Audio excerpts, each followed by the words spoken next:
Piquer les palugettes. Il y en a qui ont le palu dans la lutte. Là. Donc il faut piquer un peu de palugettes pour les soigner et les guérir.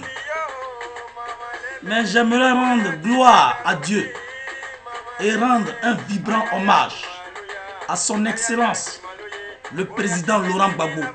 Papa, je te rends un grand hommage.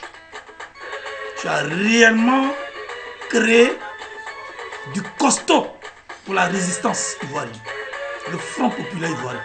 Tu es salué là-bas, papa. Mais j'aimerais aussi te remercier, papa. Oui, je parle du président Laurent Gbagbo, qui est moi, mon père politique.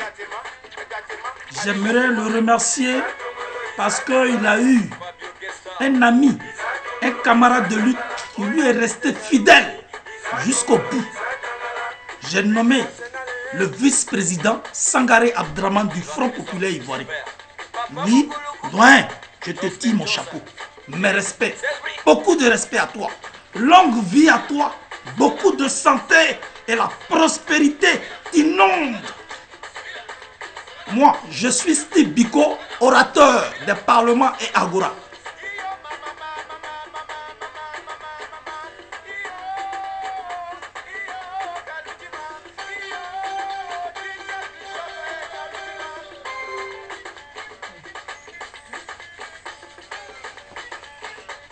Azouga. Ah. Non, le peuple de Côte d'Ivoire, soyons relax. Oh, nous sommes sur la bonne voie. Hein?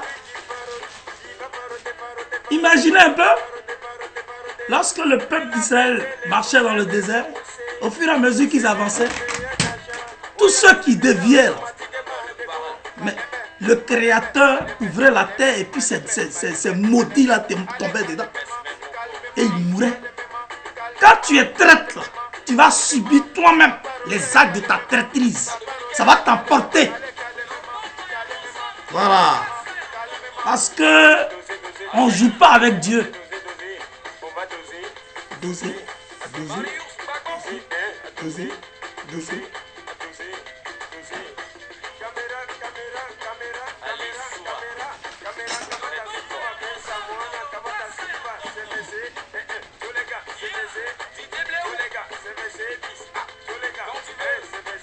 Mes respects à toi, Serge Kassi. Ouais. Gadi Seli Saint-Joseph. Oh, autorité. Excellence ambassadeur. Kone Boubacar. Tu es salué là-bas.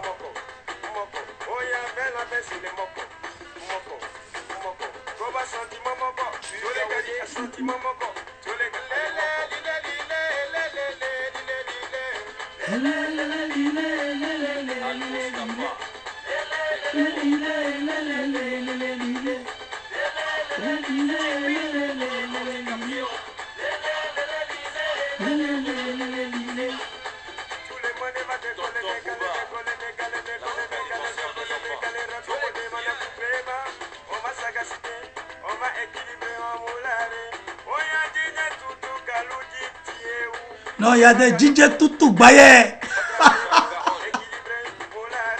DJ Toutou Baye. Pour distraire le peuple. Ouais. Heureusement que le peuple est vigilant.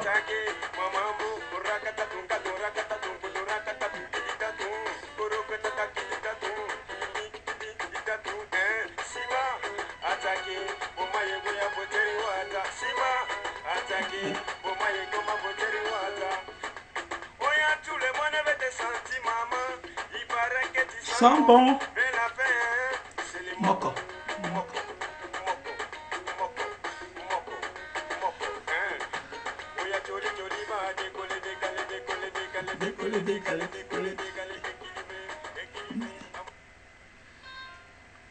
Bien. Bonsoir, bonsoir. Voilà, je reprends. Je me nomme Steve Biko, orateur des parlements et Agora. Effectivement, je viens ce soir à partir de cette vidéo m'adresser à M. Johnny Pacheco. Oui, à M. Johnny Pacheco. Voilà. C'est comme ça qu'il s'appelle, Johnny Pacheco Antonio. Voilà. Celui-là même qui a été la fierté, hein, de la jeunesse ivoirienne, qui a été la fierté du peuple à un moment donné. Et puis, aujourd'hui, il a emprunté un chemin, le chemin de la neutralité. Voilà. Malheureusement, dans un combat, il n'y a jamais un camp qu'on appelle la neutralité. Ça n'a jamais existé. Voilà. Si tu es neutre, ça veut dire que tu es avec l'autre camp. Nous, on a décidé de ne pas être neutre. Nous, depuis 90, nous, on est dans le combat. On a pris 10 ans. Je peux dire 89 même. Donc, 10 ans. Ce n'est qu'en 1999 qu'on a commencé par parler au milieu des gens. Au milieu des gens, petit à petit. Et puis, en novembre 2004, nous avons pris le micro officiellement. Cher Johnny,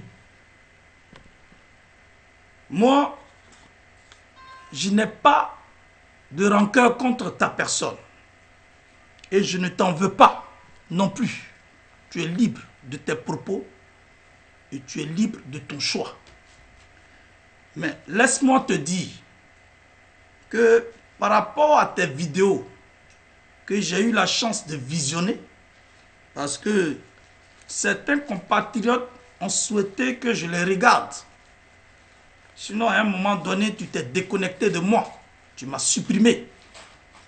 Et quand j'ai visionné la première vidéo où tu as parlé de débat, voilà, tu as parlé de débat, tu étais avec la sœur Vivi Lamou. Cette vidéo, je l'ai visionnée et cela m'a révolté. Donc, je suis allé en inbox pour échanger avec toi. Malheureusement, on ne s'est pas compris. Et puis, tu m'as insulté. Oui, comme toi et moi, on a l'habitude de le faire. Moi, ça ne m'a rien dit. Mais en même temps, tu m'as supprimé et tu m'as bloqué. Et tu m'as mis en garde. Voilà. Tu m'as mis en garde, tu m'as dit, tu ne me connais pas. C'est sur les réseaux sociaux qu'on s'est connus, c'est ce que tu m'as dit. Et tu m'as dit que j'étais un homme carré dans la tête. Tu as même dit beaucoup de choses.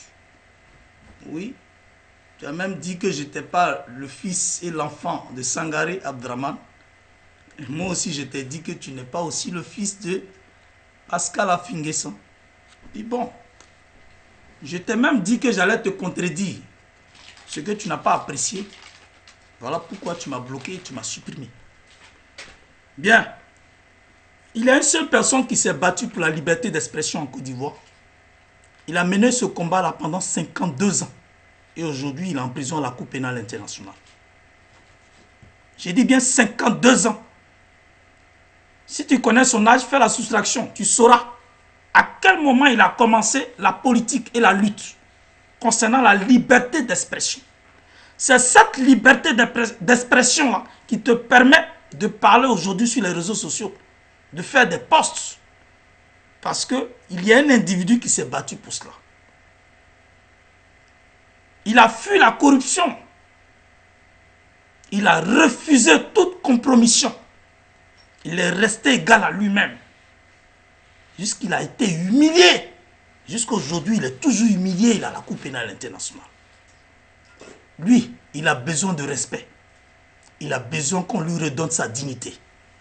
C'est pour cela que nous, Ivoiriens, la jeunesse en majorité, et toute la société composante de la Côte d'Ivoire avons décidé de le soutenir bec les ongles et de lui redonner le parti pour qu'il puisse continuer le combat là où on l'a humilié.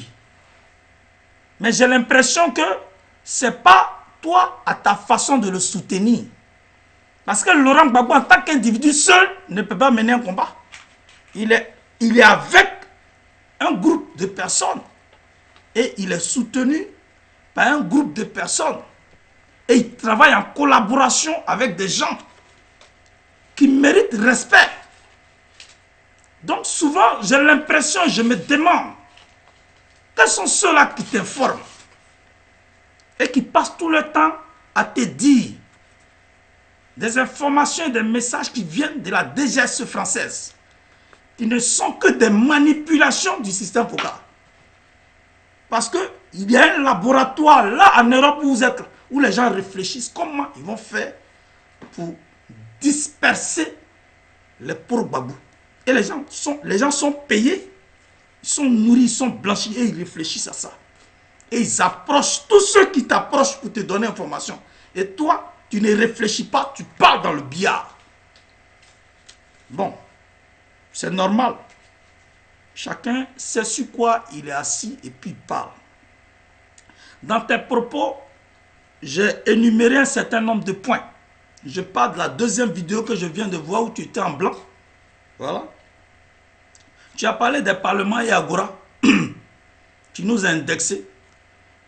Les parlementaires des espaces de libre expression, ils sont très nombreux.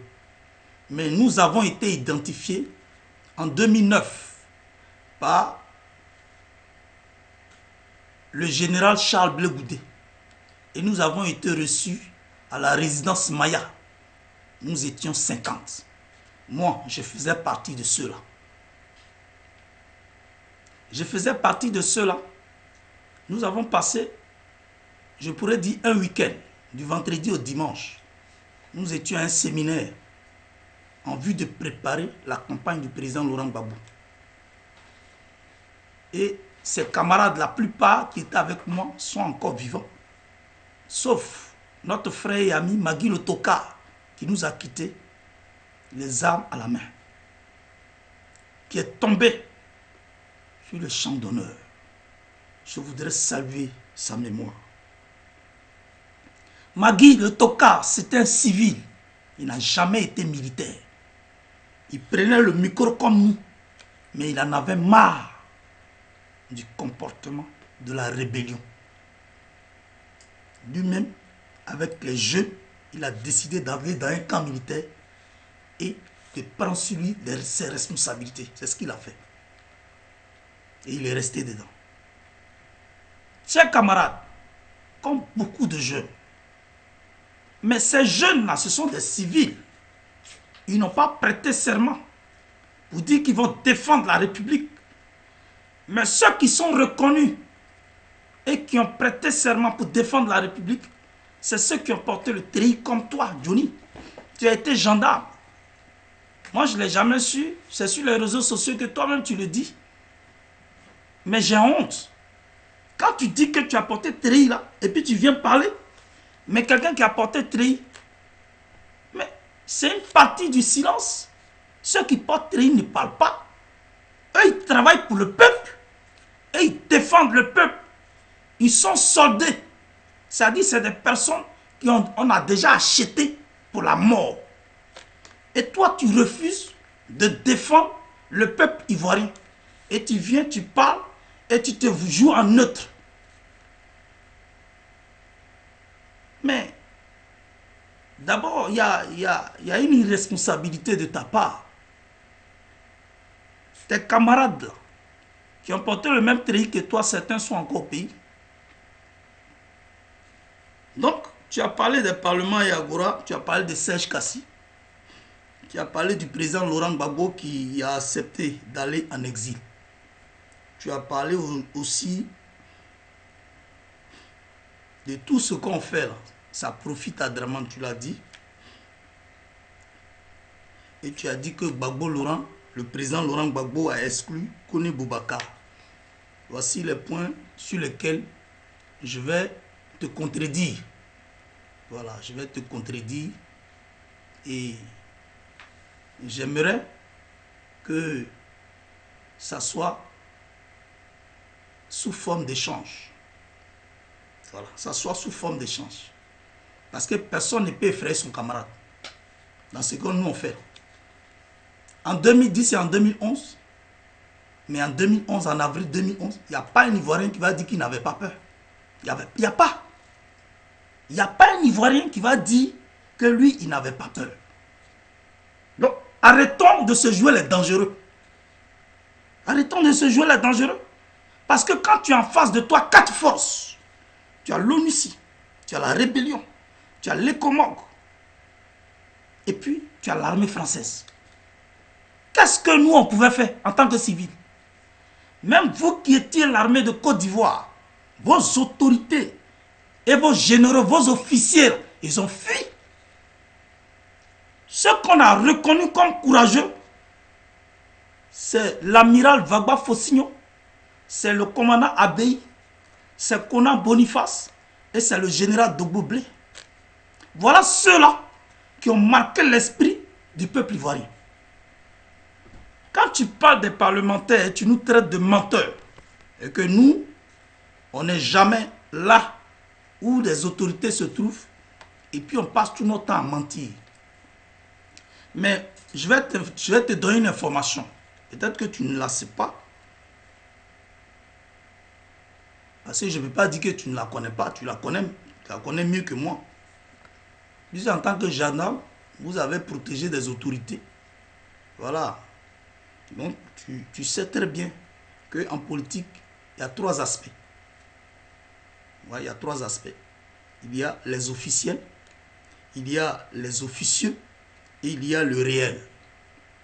Les officiels, c'est ce qu'on présente à la télévision, c'est ce que les médias présentent, c'est ce que disent les médias. Ça, ce sont les officiels.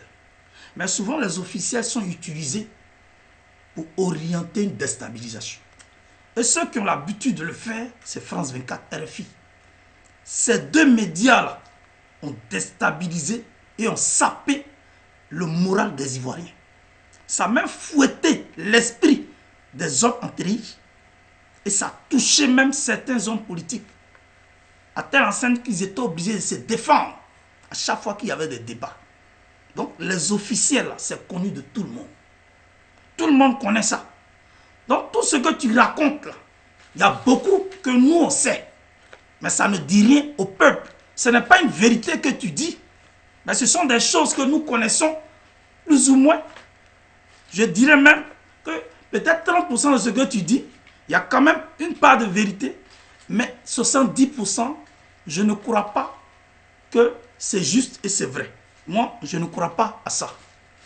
Voilà. Et puis, il y a deuxièmement les officieux. Les officieux, c'est ce que font les services secrets. C'est ce que font dans l'ombre les agents qui travaillent pour le président, qui travaillent pour les autorités. La plupart les appellent des agents des services secrets. Et le système FOCA a investi 85 départements en Côte d'Ivoire depuis 1960 jusqu'à aujourd'hui. Sauf sous Laurent Gbagbo, pendant les 10 ans, Laurent Gbagbo, avec le peuple de Côte d'Ivoire et son régime, ont réussi à détruire 79 départements. Un seul département compte 500 personnes. Laurent Gbagbo a réussi à détruire cela sur 10 ans. Nous, les orateurs des parlements et Agoura, nous, on avait vraiment besoin de moyens pour travailler. Parce que le boulot que nous, on a fait pendant 10 ans, c'est ce qui a maintenu le peuple en alerte. C'est ce qui a maintenu le peuple en alerte. C'est ce qui fait qu'aujourd'hui, le charisme de Laurent Gbagbo est reconnu. Parce que si nous n'avions pas réuni et créé des parlements et Agora, je t'assure que le président Laurent Gbagbo serait dans les oubliettes. C'est nous. Malgré que vous nous traitez de menteurs, des gens qui sont toxiques, malgré que vous nous traitez de tous les noms, mais nous là, ce que nous on a fait comme boulot, là, il y a beaucoup qui reconnaissent ça. Et ceux qui reconnaissent ça, ce ne sont pas les Ivoiriens, c'est ceux qui sont hors de la Côte d'Ivoire. Je me rappelle très bien, un responsable de l'ANC. L'ANC, c'est l'un des plus grands partis politiques d'Afrique et du monde. Ils sont venus. Lorsqu'Afi lui-même était président du FPI, ils sont venus demander à Afi. Afi lui-même, ils sont venus lui demander comment vous faites. Et puis toujours les gens sont rassemblés. Et puis ils défendent votre pouvoir, ils défendent votre régime. Afi leur a dit que nous-mêmes, on ne sait pas. Et ce sont les Ivoiriens qui se réunissent pour parler de leur pays et parler du président Laurent Gbagbo. L'ANC a voulu que cela se répète en Afrique du Sud. Ça veut dire qu'en Côte d'Ivoire, il y avait de la richesse humaine que vous avez négligée. Mais vous nous avez piétinés. C'est comme ça que vous piétinez les amis du président Laurent Gbagbo. Et vous ne savez pas que vous le piétinez. Et vous le faites souffrir sans vous rendre compte. Et puis troisièmement, il y a le réel. Le réel, c'est ce que toi tu vois. C'est ce que l'on voit, c'est ce que l'on touche. C'est là où l'on va et ce que l'on entend. C'est ça le réel. Donc les trois aspects en politique, ce n'est pas négligeable, c'est pris au sérieux.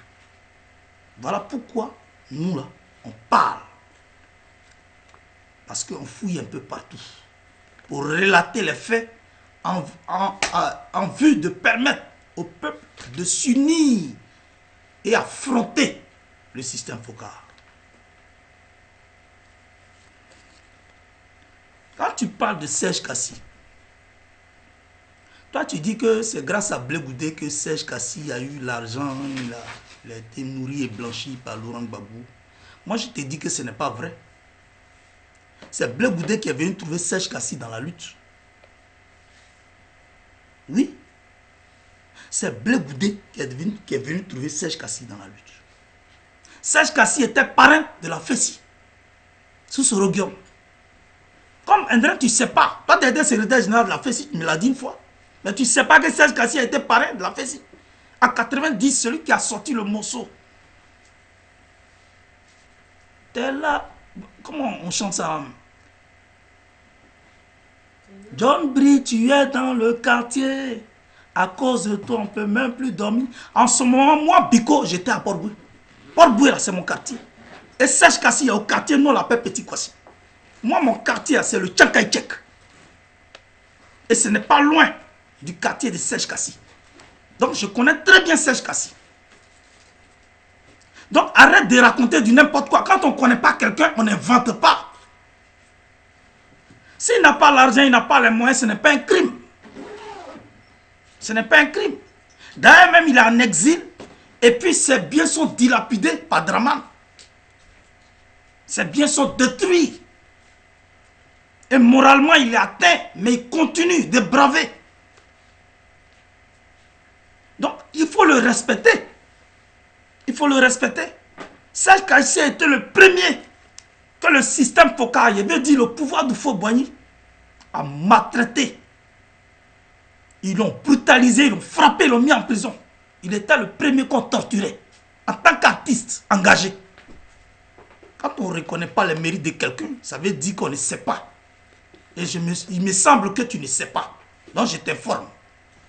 Et puis si Serge Kassi ne va pas saluer Blé Goudé, là, c'est raison. Parce qu'il était dans la galaxie patriotique. Et je vais te dire qu'il est le seul jusqu'à présent qui est constant et qui est resté constant. Tous ceux qui sont dans la galaxie patriotique, là, ils sont devenus quoi? Qu'est-ce qu'ils font actuellement? Qu'est-ce qu'ils font? Qu'est-ce qu'ils font? Toi, tu as vu Serge Kassi parler de partis politiques. Mais la plupart sont en train de créer des partis politiques. Comment quelqu'un qui a été votre symbole, votre icône, il est rudoyé, il est humilié, il est en prison. Et c'est là où vous profitez pour créer un parti politique. Mais pour créer un parti politique, il faut avoir les moyens. Qui vous a financé? Vous qui créez un parti politique. Qui vous soutient financièrement? On va revenir à ça. Quand tu dis que le président Laurent Gbagbo a accepté d'aller en exil, non, ce n'est pas vrai, Johnny. Laurent Gbagbo n'a jamais accepté d'aller en exil. Ce n'est même pas du tout vrai. Et puis à la résidence du père, pratiquement la plupart des officiers de l'armée de Côte d'Ivoire avaient fui et avaient déguerpi les lieux. Mangou avait déjà trahi. Kassaraté avait déjà trahi. La plupart, Brindou, de la police, tous ceux-là, ils avaient déjà trahi. C'était des traites, c'était des tops qui étaient au milieu de nous. Donc, il n'y avait pratiquement personne. Et puis, quand tu dis Kone Boubacar s'est retrouvé avec Alcide Djedje à l'ambassade de France, mais ce que RFI a étalé là, ce n'est pas de Kone Boubacar. RFI a parlé. RFI a parlé d'Alcide Djedje. Alcide Djedje, nous on ne savait pas qu'il travaillait pour les services secrets américains. Alcide Djedje travaille pour la CIA. Nous on n'a jamais su ça. Mais toi tu es de l'armée et vous êtes du corps. Vous n'avez pas réussi à démanteler. Laurent Gbagbo il est président. Vous travaillez sous ses ordres. Pourquoi vous n'avez pas réussi à démanteler cela? Pourquoi les services secrets ivoiriens n'ont pas réussi à démanteler cela? Il y a eu une fragilité à votre niveau, vous les hommes du corps. Ça, il faut reconnaître ça, parce que la plupart de vos patrons fuient. Ils ont accepté l'argent que de se battre pour la patrie. Le trait qu'ils portent là, c'est le trait de la mort. Ils ont refusé de mourir pour le pays. Et puis quand tu dis, ouais,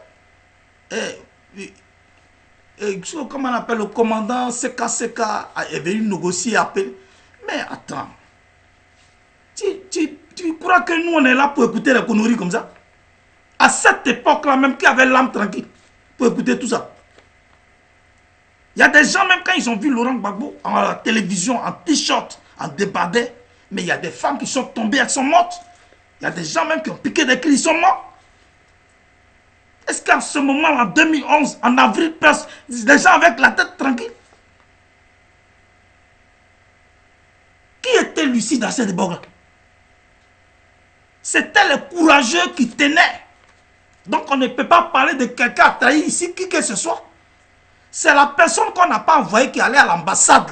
C'est de lui qu'il s'agit. Il s'agit d'Alissi Djedje. Lui, on n'a pas envoyé, lui, il allait à l'ambassade.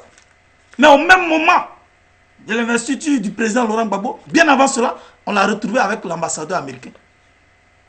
C'est aujourd'hui on se rend compte que c'est lui qui nous a vendus en complicité avec Afi N'Guessan.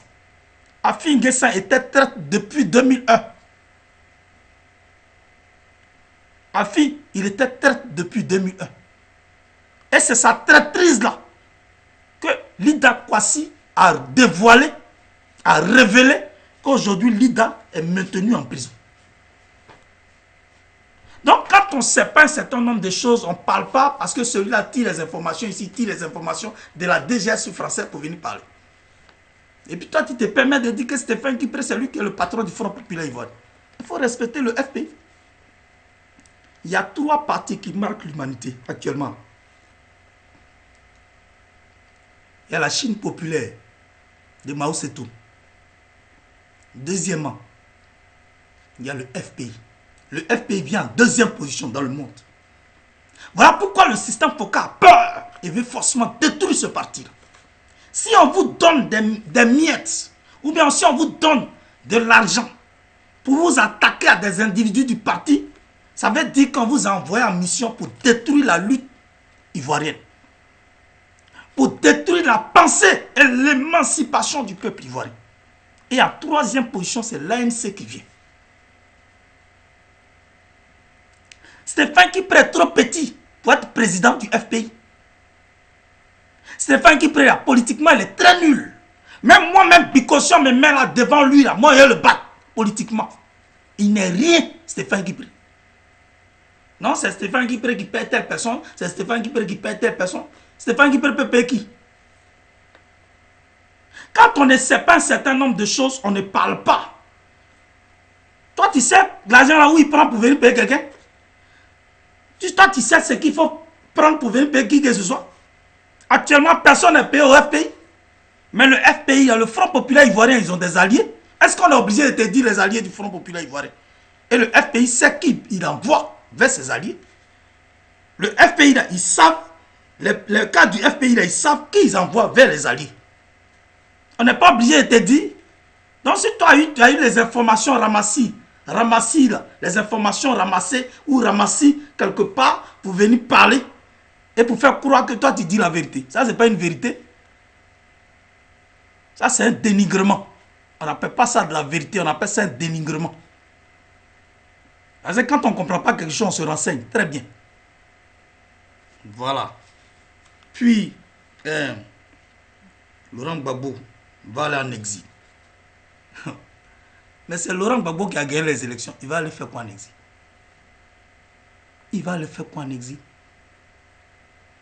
Arrêtez de dire des choses qui n'ont aucun sens. C'est Laurent Gbagbo qui a gagné les élections. C'est lui qui a remporté la présidentielle de 2010. C'est lui qui a remporté ça. Au 2e tour, c'est lui qui a remporté. Mais pourquoi il allait aller en exil? Quand tu dis Gbagbo a exclu, Kone Boubacar, Laurent Gbagbo, c'est un démocrate, il ne peut jamais exclure un individu du parti. C'est pas possible. Tu ne connais pas les principes du parti.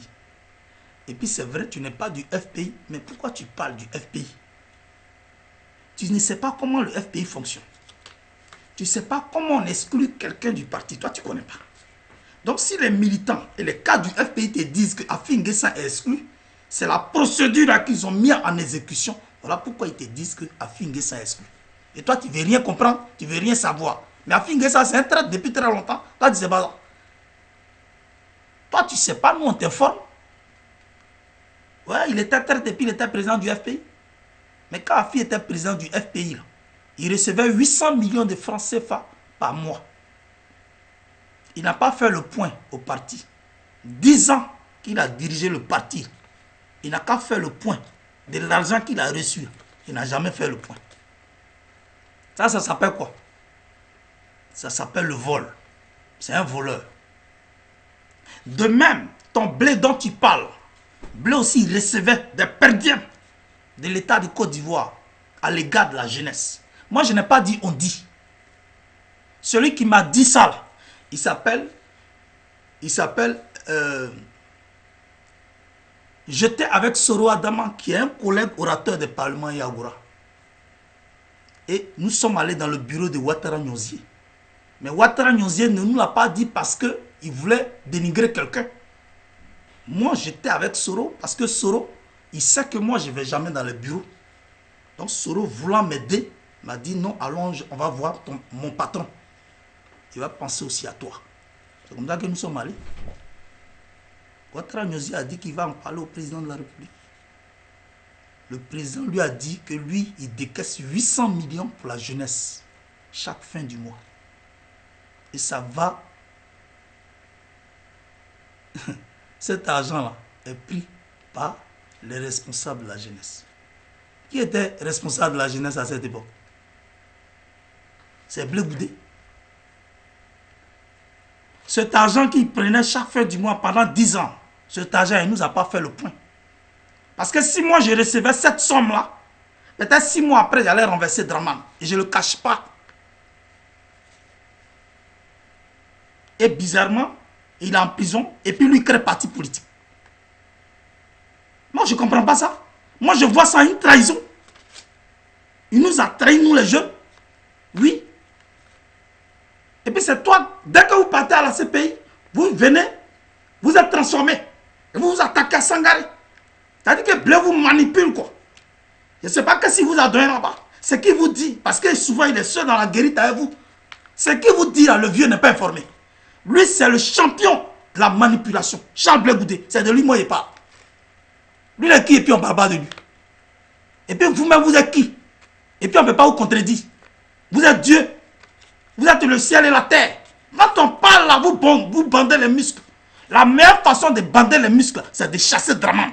Vous n'avez pas les couilles et le courage de le chasser. Donc ne venez pas nous emmerder ici. Nous là, on suit Sangaré. On sait pourquoi on le suit. On est dans un combat, on est dans une logique et on va atteindre notre objectif. Le bilan de 2016, nous avons fait les pétitions. Ça a porté du fruit. Draman Ouattara a créé cette histoire de Troisième République concernant une nouvelle constitution. Nous avons dit oui au boycott, ça a pris et ça a marché. Et l'Union africaine a pris acte. Ceux qui n'étaient pas avec nous avant, aujourd'hui, ils sont d'accord que Laurent Gbagbo est populaire. Troisièmement, les législatives. Nous avons dit oui au boycott. Les législatives. Il y a eu moins de participation. Voilà les 3 points qu'en 2016, nous avons gagné. Toi, tu parles des bilans de 2016. Mais en 2016, nous avons battu le record de la mobilisation. Et nous avons réussi notre point. Actuellement, la diplomatie en branle. Et le monde entier sait que l'homme le plus charismatique et le plus populaire en Côte d'Ivoire, c'est Laurent Gbagbo. Et il est incarné par un individu qu'on appelle Sangaré Abdraman. À bas les jaloux. À bas les ignorants. Vive le Front populaire ivoirien. Vive la Côte d'Ivoire. Vive les cadres du FPI. J'ai nommé Sangaré Abdraman, Kone Boubacar, Marie-Odette Lorignon, Alphonse Douati, sans oublier son excellence, le président Laurent Gbagbo. C'était sur ce point-là que je m'arrêtais. J'attends. Je sais qu'il y aura une réplique. Moi, j'attends.